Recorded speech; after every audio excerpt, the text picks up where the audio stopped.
नमस्कार दोस्तों, मैं हूं अमोल और आप देख रहे हैं अमोलोलॉजी। और हम लोग शुरू करते हैं एक और लेक्चर। जैसे कि हमने 3A लेक्चर में देखा था कि वेबसाइट क्रिएशन और प्लानिंग कैसे करते हैं, उसकी बेसिक हम लोगों ने समझे थे।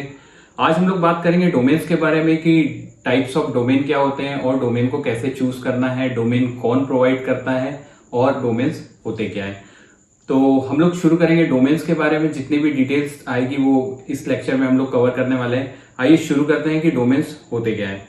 जैसे कि आप मेरी कंप्यूटर स्क्रीन पर देख सकते हैं कि डोमेन्स के बारे में हम लोग बात कर रहे हैं। आप मेरी कंप्यूटर स्क्रीन पे देख सकते हैं। सबसे पहले हम लोग जान लेते हैं कि इंटरनेट पे डोमेन काम कैसे करता है। देखिए होता क्या है, जैसे कि आप देख रहे हैं एक ब्राउजर आपके पास है। ये ब्राउजर आपके पास है, जहां पे आप ओपन कर रहे हैं ब्राउजर में आप कुछ डाल रहे हैं www.xyz.com। आपने वहां डाल दिया।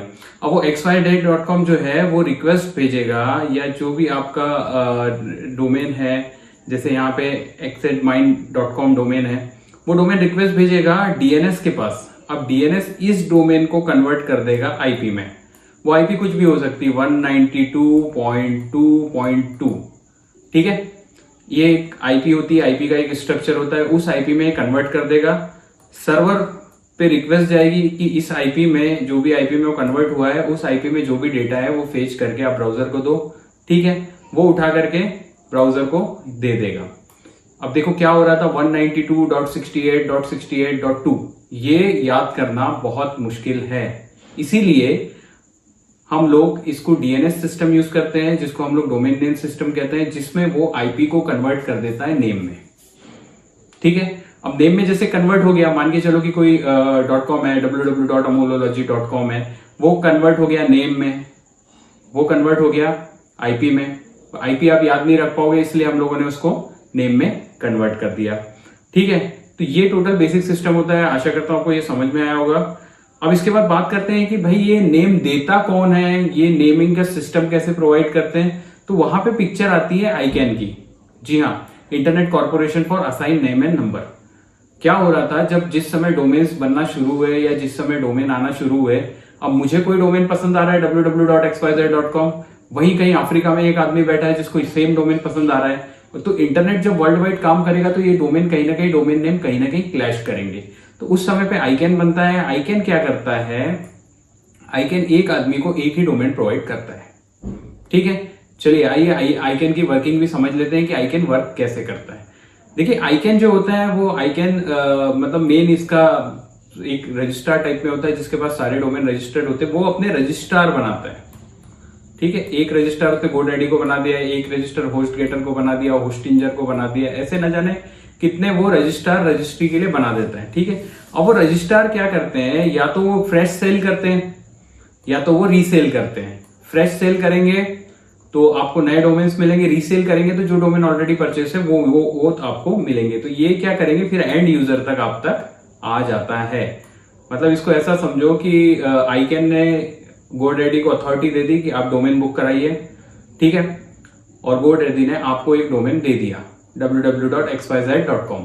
ठीक है, तो xyz.com आपके नाम से एक बार बुक हो गया तो वो दूसरी बार बुक नहीं होगा, वो ऑलरेडी टेकन बताएगा। तो वो सारी रजिस्ट्री किसके पास होती है, आईकैन के पास। तो आईकैन ये काम करता है। ठीक है, अब ये तो जनरल हो गई बात कि आईकैन कैसे काम करता है, डोमेन सिस्टम कैसे काम करते हैं, डोमेन कैसे काम करते हैं, ये सारी चीजें हमने समझ ली।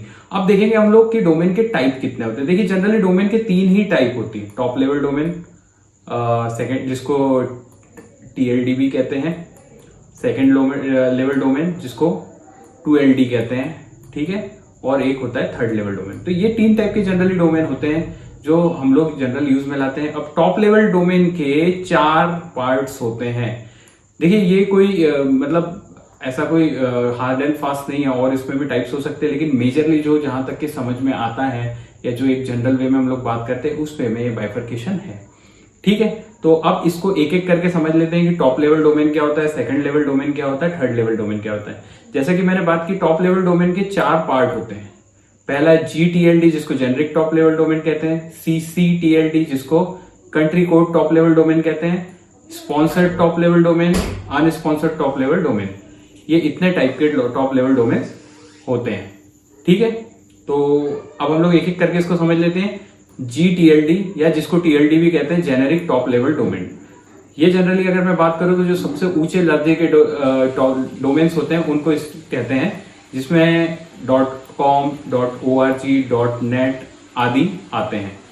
ठीक है, अब देखो ये गूगल के हिसाब से या सर्च इंजन ऑप्टिमाइजेशन के हिसाब से सबसे इंपॉर्टेंट होता है कि आप टॉप लेवल डोमेन पे जाए ताकि आप वर्ल्ड वाइड रैंक हो सके। आपको यदि अपने कीवर्ड वर्ल्ड वाइड रैंक कराना है, आपकी वेबसाइट को वर्ल्ड वाइड रैंक कराना है, तो मोस्ट प्रोबेबली आपको टॉप लेवल डोमेन के साथ जाना चाहिए, ऐसा सर्च इंजन ऑप्टिमाइजेशन में कहा जाता है, या एसईओ के पॉइंट ऑफ व्यू से हम लोग बात करते हैं तो ऐसा वहां पर कहा जाता है। ठीक है, तो ये हो गए आपके जेनेरिक टॉप लेवल डोमेन। अगली बात करते हैं country code top level domain. देखिए क्या होता है, हर कंट्री का स्पेसिफिक टॉप लेवल डोमेन होता है। अगर मैं बात करूं इंडिया की तो .in हमारा कोड है। ठीक है, यूएस की तो .us हमारा, इनका यूएस वालों का कोड है।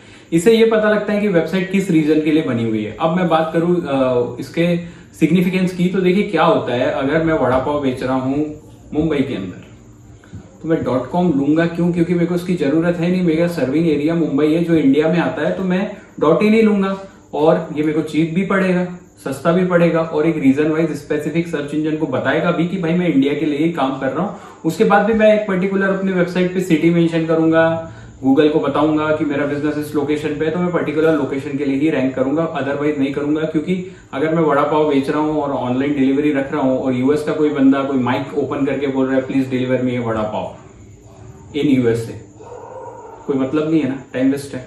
ठीक है, तो ये होते हैं कंट्री स्पेसिफिक या country code top level domain. अगली हम लोग बात करते हैं स्पॉन्सर्ड टॉप लेवल डोमेन। इसमें जनरली बहुत सारा कंफ्यूजन लोगों को होता है कि ये होते कैसे हैं। ठीक है, सबसे पहली बात, ये डोमेन्स होते हैं जो कुछ अथॉरिटीज आईकैन से खरीद के रख लेती है या आईकैन से सीधे सीधे स्पॉन्सरशिप लेके रख लेती है। जैसे मैं बात करूं .gov की, तो .gov जो डोमेन है वो यूएस गवर्नमेंट ने अपने पास रखा है। ठीक है, अपने यूएस की तो बात नहीं करूंगा मैं, इंडिया की जरूर बात कर लेता हूँ। .gov.in ये कोई भी अपरी छपरी जाकर के इसको नहीं खरीद सकता, ये गवर्नमेंट अथॉरिटीज को ही मिलेंगे या गवर्नमेंट अथॉरिटीज ही इसका यूज कर पाएगी। कोई भी अपनी टपरी उठ के ये नहीं बोलेगा कि मेरे को gov.in पे अपनी वेबसाइट बनाना है, नहीं बन पाएगी। ठीक है, ये होते हैं स्पॉन्सर्ड डोमेन। अब .edu की मैं बात करूं तो .edu यूएस के एजुकेशन इंस्टीट्यूट्स के लिए, .edu.in की बात करूं तो इंडियन इंस्टीट्यूट्स के लिए है। अब इसमें .edu.in के पर्सपेक्टिव में बात करूं तो उसने क्या करे हैं, अपने 2-3 रजिस्ट्रार बना दिए हैं गवर्नमेंट ने, जो जनरली दिल्ली के गवर्नमेंट ऑफिसेस ही है। वो लोग यहाँ पे डोमेन का सारा कामकाज देखते हैं। आपको यदि परचेस करना है तो उनसे संपर्क करना पड़ता है, सारे डॉक्यूमेंट देने पड़ते हैं, आप उसको परचेस कर सकते हैं। ठीक है, तो ये जनरली हो गए आपके स्पॉन्सर्ड लेवल डोमेन। अब .mil एक स्पॉन्सर्ड लेवल डोमेन है जिसको .mil ये यूएस की मिलिट्री ही यूज करती है। तो ये देखिए, ये पर्टिकुलर इनको बोलते हैं स्पॉन्सर्ड लेवल डोमेन। तो कई बार क्वेश्चन आते हैं, स्टूडेंट्स पूछते हैं सर edu वाली बैकलिंक बहुत अच्छी बनती है या बैकलिंक .edu.in की बैकलिंक यदि हमको मिल जाए तो हमारी रैंकिंग बूस्ट होती है। वो इसीलिए बूस्ट होती है क्योंकि ये जो डोमेन है स्पॉन्सर्ड होते हैं। ये डोमेन की कहीं ना कहीं अथॉरिटी बहुत ज्यादा होती है, ये डोमेन की मतलब वेटेज सबसे ज्यादा होता है या ऑथेंटिसिटी सबसे ज्यादा होती है मैं कहूँ तो।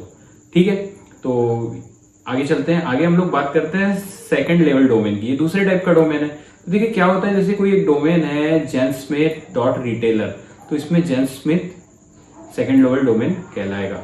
ठीक है, और जो रिटेलर है वो टॉप लेवल डोमेन कहलाएगा। तो जो डोमेन के पहले आता है उसको सेकंड लेवल डोमेन कहते हैं। जैसे google.com है तो गूगल वहां पे सेकंड लेवल डोमेन कहलाएगा।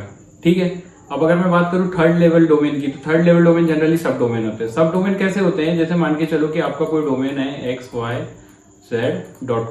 ठीक है, अब उसके सामने यदि मैं .yz लगा दूं तो ये इसका सब डोमेन बन जाएगा, xyz का सब डोमेन बन जाएगा। तो सब डोमेन ऐसे काम करते हैं। ठीक है, तो ये जनरली डोमेन्स होते हैं। अब डोमेन लेने के पहले हम लोग ऑलरेडी पढ़ चुके हैं कि डोमेन लेने के पहले हम लोगों को क्या क्या ध्यान रखना है। देखिए, डोमेन लेने के पहले सबसे पहला हमको ये ध्यान रखना है कि डोमेन हमारा यूनिक हो। ठीक है, डोमेन हमारा यूनिक हो और डोमेन में और सोशल प्लेटफॉर्म पे अवेलेबल हो। अगर सोशल प्लेटफॉर्म पे आपको उस नेम या वो यूआरएल मिलने में प्रॉब्लम हो रही है या कोई और वो यूआरएल यूज कर रहा है तो आपके ब्रांड की मतलब आपके ब्रांड में वो पार्ट ले सकता है। ठीक है, तो इसको हम लोग ने शायद एक और लेक्चर में कवर किया है, नहीं होगा तो हम लोग ब्रांडिंग के लेक्चर में इसको कवर करेंगे। तो आई थिंक डोमेन के लेक्चर में इतना काफ़ी होगा। डोमेन हम लोग अगले लेक्चर में डोमेन परचेस करने वाले हैं अपनी खुद की वेबसाइट बनाने के लिए। तो जी फॉलो करिए, सब्सक्राइब करिए, सब्सक्राइब जरूर करिए। ठीक है, धन्यवाद।